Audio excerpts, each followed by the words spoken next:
You mentioned that you have a little 3-week-old girl who's been spitting up a lot. You took her to the doctor and the doctor put her on Prevacid. And this is likely because he was suspecting that she has GERD, or gastroesophageal reflux.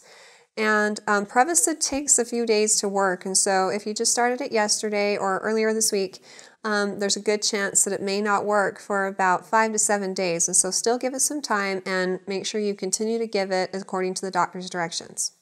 You also mentioned that the doctor told you to nurse her for 8 to 10 minutes on each side, but she's starting to spit up 4 minutes into the feeding on the second side. You could try decreasing the length of the feeding on the first side by a few minutes and see if that helps her get through the rest of the feeding on the other side.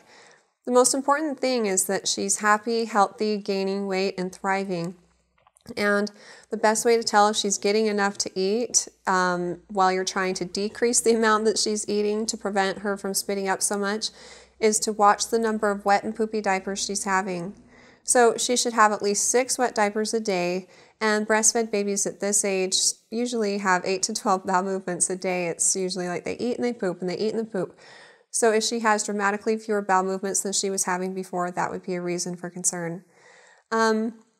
Also, babies at this age gain about an ounce per day till they're about 3 months old. And so, again, if she's gaining weight, she's having at least 6 wet diapers a day, but she's able to eat a little bit less and not spit up as much, that would be a good balance. I would stay in close contact with the doctor. If you have any more questions, you don't feel like it's getting better, you're concerned about how much she's eating, whether it's too much or too little, then I would call them back and see if they have any other advice for you. If you have any other questions for me, though, feel free to ask them on our Facebook page and recommend us to your friends and family too.